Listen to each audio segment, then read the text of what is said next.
Chipotle used to be the gold standard for massive burritos and trust in fast food, but that promise shattered after a single year saw 5 outbreaks sicken hundreds. Customers once filmed overflowing bowls. Now they're filming to prove portions are shrinking.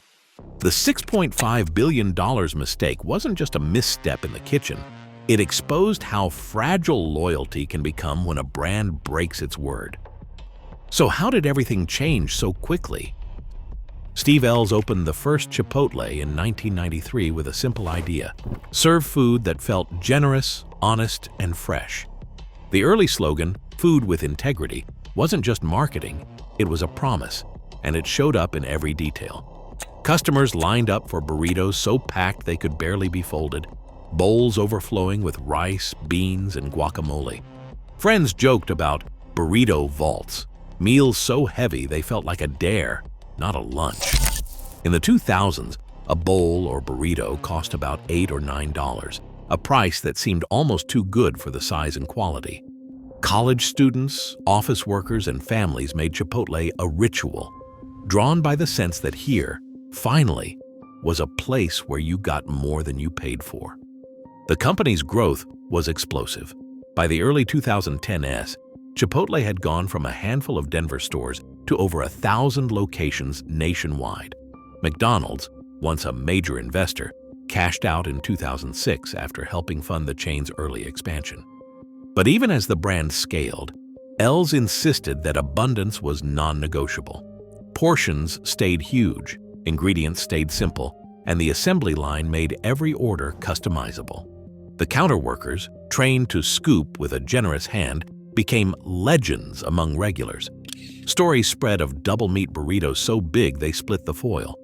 For many, this wasn't fast food. It was a small act of rebellion against the stinginess of the industry. What made Chipotle different was trust. People believed they'd always leave full, that the food would be fresh, and that the price would be fair. The memory of those early days, when every bowl felt like a windfall, set a standard that seemed impossible to break. This sense of abundance became the heart of Chipotle's reputation, the reason customers returned, and the reason the brand felt untouchable.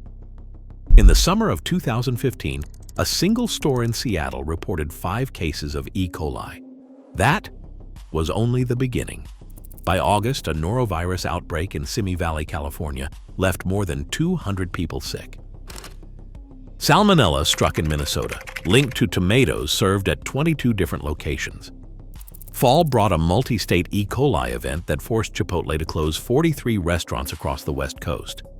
In December, Boston College students fell ill after eating at a Chipotle near campus, over 130 cases, all traced to a sick employee.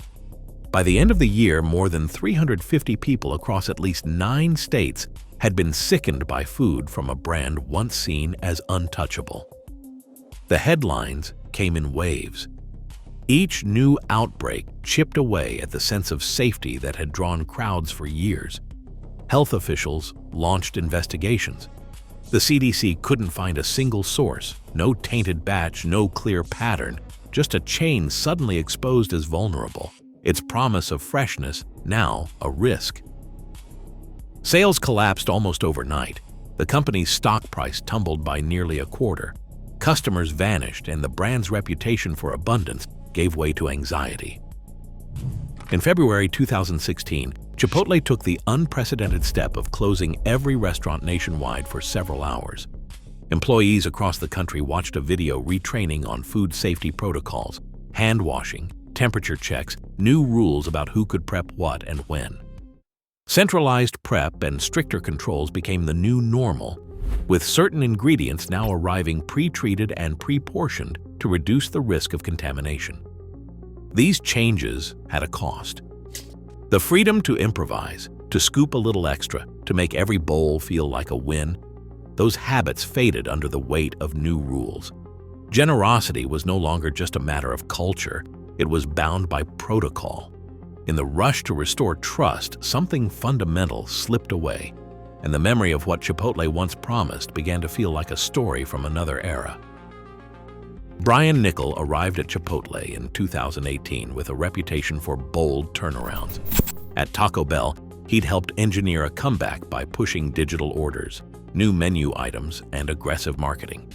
Chipotle, still reeling from food safety scandals and battered sales, needed a new playbook. Nichols' answer was to modernize the chain, fast. He launched a loyalty program, rolled out a redesigned app, and invested in Chipotlanes, drive-through pickup windows that let customers skip the line and order ahead. By 2023, digital orders made up more than half of all sales, a leap from just 10% a few years earlier. The company's revenue climbed to $8 billion, even as headlines about outbreaks faded from memory. But these changes came with a price. Ingredient costs kept rising, and wage inflation forced the company to pay more at every level.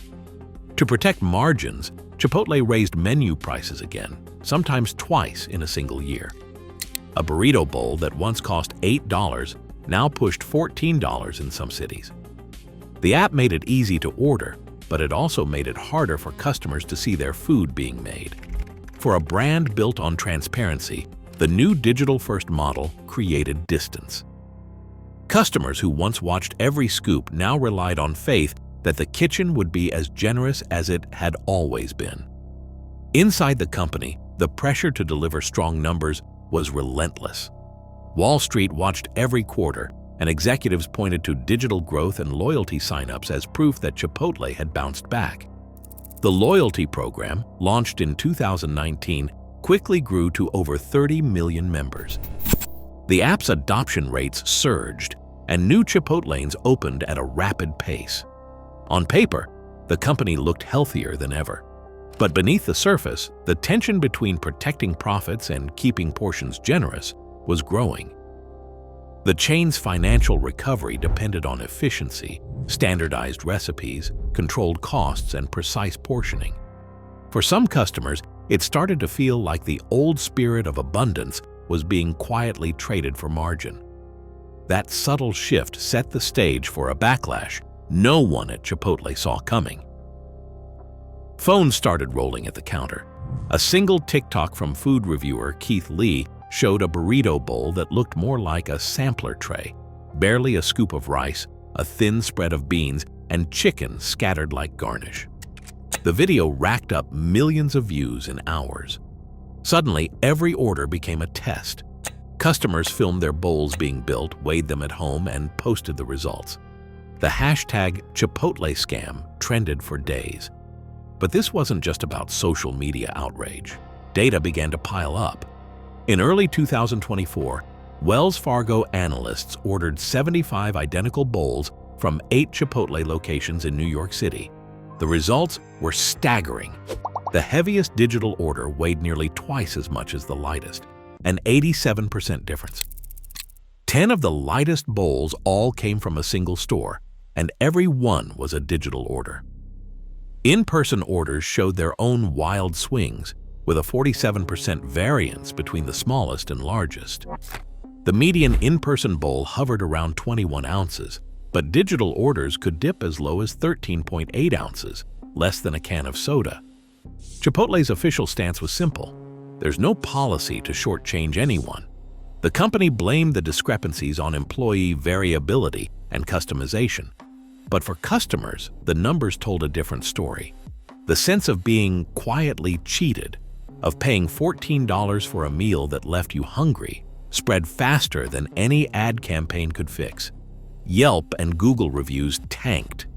TikTokers staged portion audits in real time, sometimes provoking staff to pile on more food, other times sparking tense standoffs.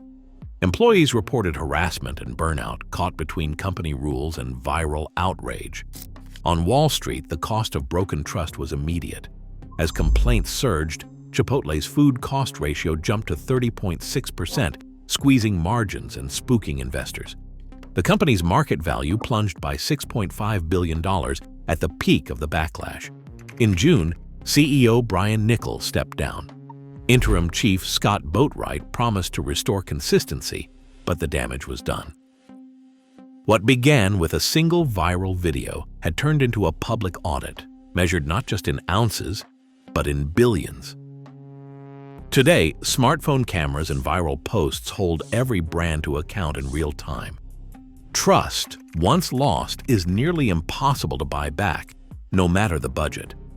In a world where every promise is recorded, the true cost of breaking it is measured in loyalty, not just dollars.